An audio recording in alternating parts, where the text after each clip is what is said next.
Hello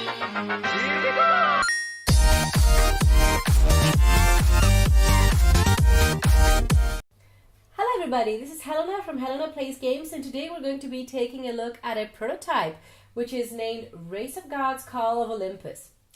This is a 2 to 8 player racing game. Essentially, you take the role of an ancient Greek god. And what do ancient Greek gods do when they get bored up in Olympus?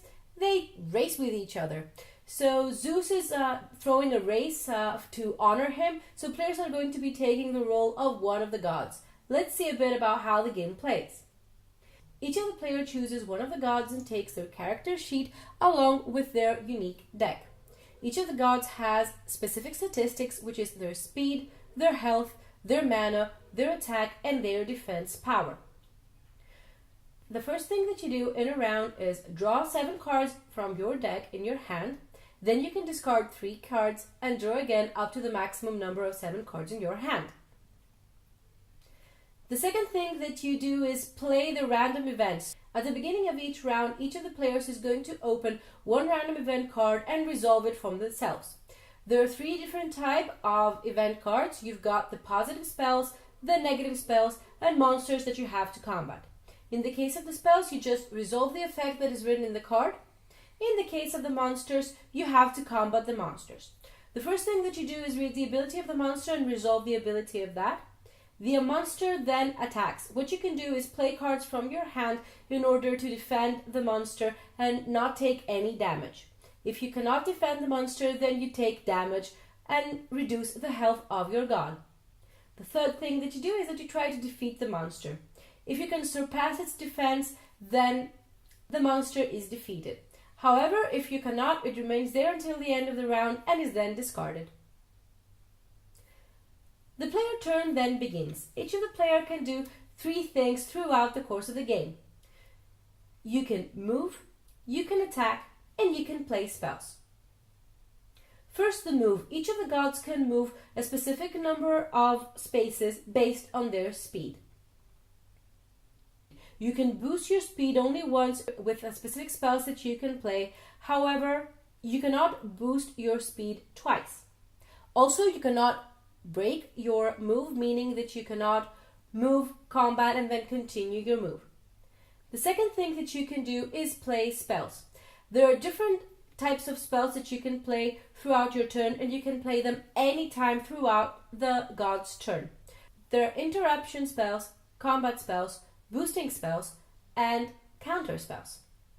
As we said, you can play those spells throughout your turn anytime, so you can move, then play a couple of spells, then combat, then play more spells. You can play as many spells as you like, as long as you have the sufficient mana to pay them. Now, the third thing that you do is that you can combat. You can attack the other gods. So each of the gods can attack the gods that are in the same row as him or that are in an adjacent space than him.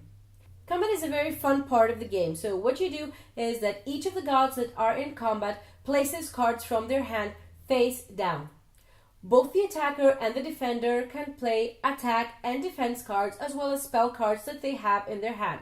Of course, since the cards are played face down, you can always bluff and play cards that you cannot actually play, but the player in front of you doesn't know what you can play and what you cannot. The remaining gods who are not combatants can also participate in the combat, so they can also add to the stack of cards played with one god or another, thus affecting the result. After all the cards have been played from all parties, then you open the 2 stacks. You add up all the attack cards together, all the defense cards together, and then you resolve the spell effects. After all the spell effects are resolved for both gods, then you add up the attack and the defense values. If the attacker has a greater attack value than the defense value of the defendant, then the defendant takes damage. The same thing happens for the attacker too. The goal of the game is to be the first one to cross the finish line. The finish line comes to number 30, so essentially you will have to race the same row 3 times. This is it. This is how Race of Gods plays. The theme is ancient Greek gods, however you can replace it with anything else that you like. This is a very fast-paced game. It takes around 15 to 20 minutes to play for each player. If you're looking for a family-friendly game that can be played from kids, from grown-ups, from a large number of people who sit at the same table and do not get bored, then this is the game that you are looking for. Each of the gods decks is unique, so it has different powers and they're kind of tied to the type of god that you're playing. Each of the gods has different statistics and different abilities, so they play totally differently. The event cards are designed in such a way that they add spice to the game. However, they don't do something that dramatically changes the course of the game, that can destroy a player or boost him up too much that he just finishes the race because of those.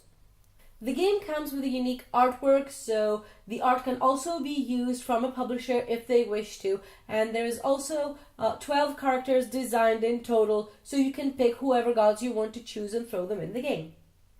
Overall, if you're looking for a fun, family-friendly, fast-paced racing game, then this is what you should be looking at. Thanks so much for watching the video. Until next time.